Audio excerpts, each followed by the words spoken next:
Hello दोस्तों, मेरा नाम राहुल और आपका अपने चैनल टारगेट बोर्ड एग्जाम में फिर से बहुत बहुत स्वागत है। तो दोस्तों, झारखंड बोर्ड के जो बोर्ड एग्जाम्स हैं वो शुरू हो चुके हैं और कल हिंदी का एग्जाम है। तो आज की इस वीडियो में मैं आप सभी लोगों को ग्रामर से रिलेटेड बहुत ही मोस्ट आईएमपी क्वेश्चंस को बताने वाला हूं जो 2023 के बोर्ड एग्जाम के लिए बहुत ज्यादा इंपॉर्टेंट होने वाला है। ठीक है, और यह जो मैंने क्वेश्चंस लिए हैं यह आपके प्रीवियस ईयर क्वेश्चन पेपर से और साथ में मॉडल पेपर को देखकर बनाए हैं। ठीक है, तो इस वीडियो को देखिएगा, आपके कल एग्जाम में ग्रामर से रिलेटेड जरूर क्वेश्चन यहां से फंसेंगे और जरूर फंसेंगे। ठीक है, और आज से हमारे चैनल पर आपको हिंदी का तैयारी कराया जा रहा है। इसके बाद आपको अन्य जितने भी सब्जेक्ट आपके क्लास 10th के बचे हैं सभी की तैयारी कराई जाएगी। ठीक है, सभी के आपको जो एग्जाम्स हैं वो अच्छे से आपका जाएगा, ये मैं गारंटी देता हूं। आप बस हमारे चैनल से बने रहिए, हर एक वीडियो को आप ध्यान से देखिएगा। ठीक है, तो चलिए बिना देर करते हुए वीडियो को शुरू करते हैं।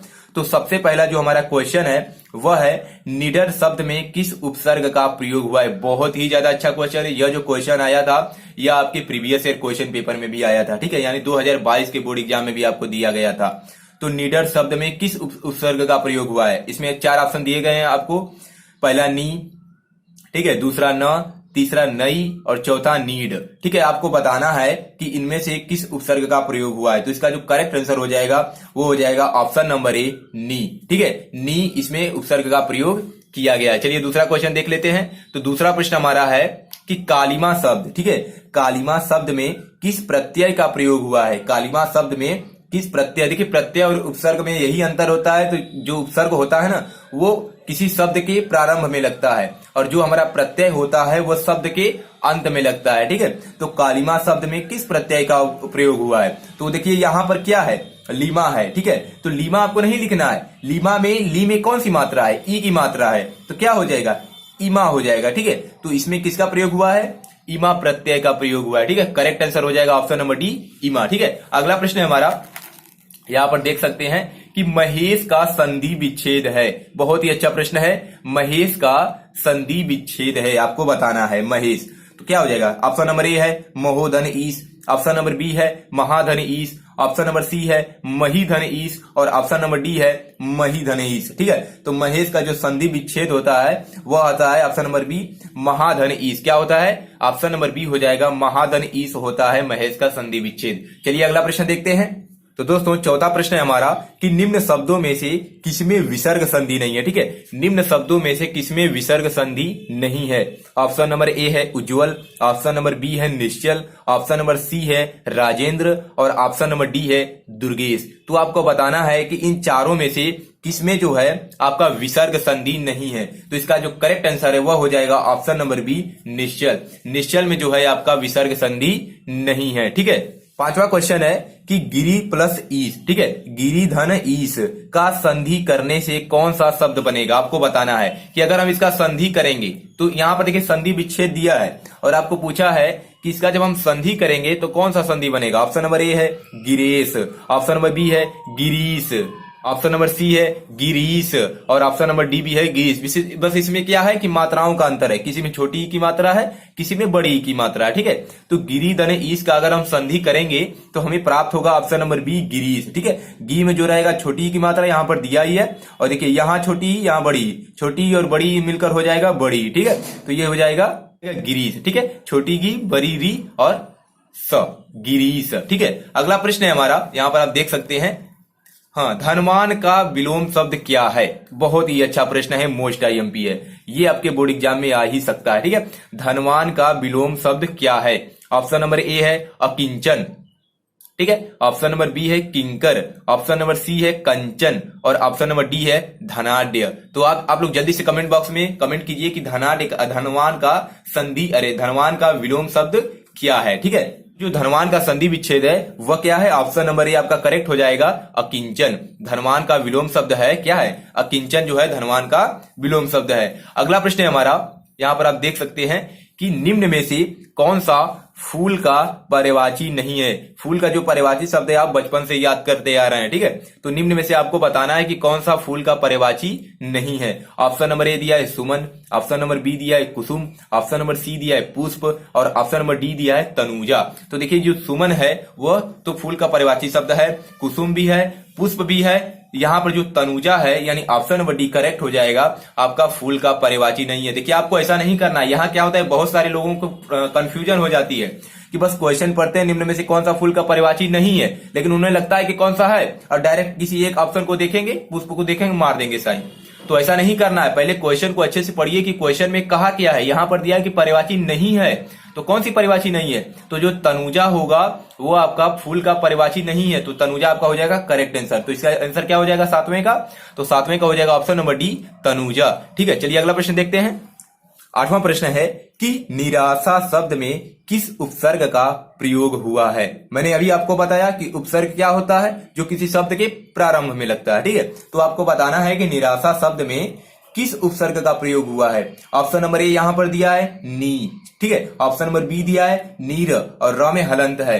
ऑप्शन नंबर सी दिया है नीर और ऑप्शन नंबर डी दिया है नीरा। तो देखिए न तो नी होगा और न तो नीरा होगा, ये दोनों आप हटा दीजिए। अब बात आती है नी र होगा या नी र, यानी नी र जिसमें हलंत लगा है वह वाला होगा या नी र होगा जिसमें हलंत नहीं लगा है। तो देखिए आपको यहाँ पर ध्यान देना है। बहुत सारे लोग इसको मारकर चले जाते हैं, टिक लगाकर चले जाते हैं, लेकिन आपको ऐसा नहीं करना है। इसका जो करेक्ट आंसर हो जाएगा वो हो जाएगा नीर, जिसमें हलंत लगा होता है। ठीक है, यहाँ पर आपको थोड़ी सी चीज पे आप एक नंबर आपका गलत हो सकता है, इसलिए आपको ध्यान देना है। जिसमें हलंत लगा होगा वह आपका ऑप्शन करेक्ट होगा, यानी आठवें का जो है ऑप्शन नंबर बी करेक्ट हो जाएगा नीर। ठीक है, अगला प्रश्न है हमारा कि पीतांबर का संधि विच्छेद है। जल्दी से बताइए, ये भी क्वेश्चन आप पढ़े होंगे, बहुत ही वायरल है और मोस्ट आईएमपी है।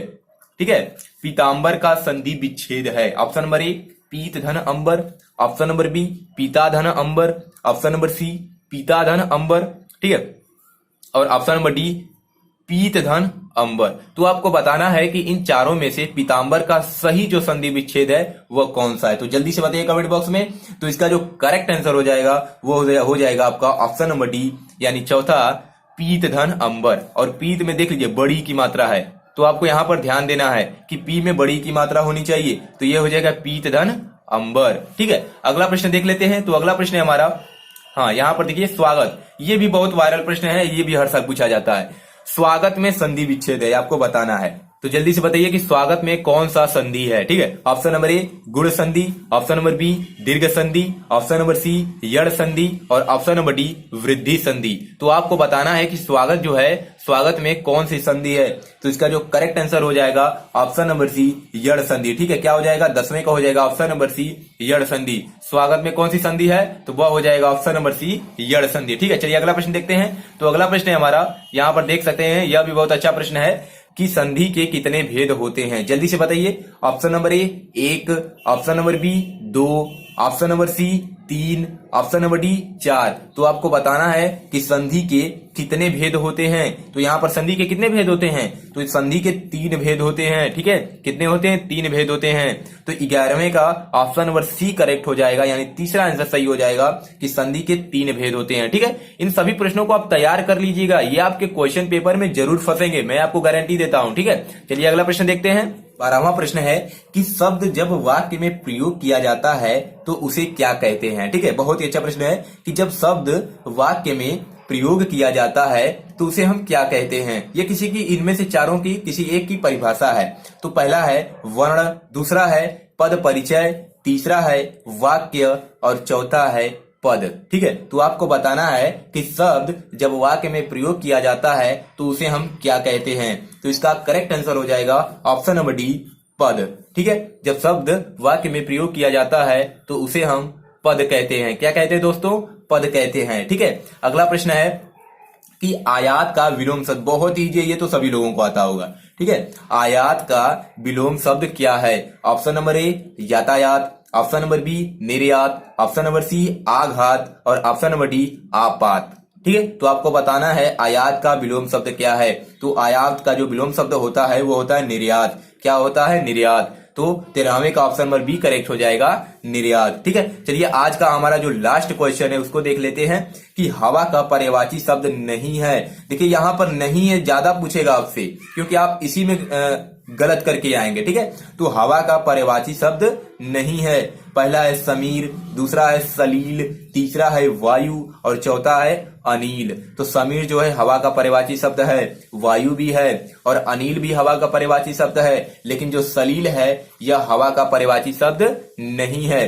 तो हवा का पर्यायवाची शब्द नहीं है। 14 नंबर का जो करेक्ट आंसर हो जाएगा वो हो जाएगा ऑप्शन नंबर बी, सलील। सलील जो है हवा का पर्यायवाची शब्द नहीं है। ठीक है, तो दोस्तों आज की इस वीडियो में मैंने आप लोगों को 14 जो है बहुत ही मोस्ट आईएमपी क्वेश्चंस मैंने बताया है आप लोगों को ग्रामर से रिलेटेड। ठीक है, और आगे भी आज आपको बहुत सारी वीडियोस देखने को मिलेंगी, इसलिए अगर चैनल पर नए हैं तो चैनल को जल्द से जल्द सब्सक्राइब कर लीजिए और मैं जो भी क्वेश्चन आपको बता रहा हूं उसे आप जरूर तैयार करके जाइएगा। ठीक है, तो चलिए तब तक इसे तैयार करिए। मिलते हैं अगले वीडियो में। जय हिंद, जय भारत।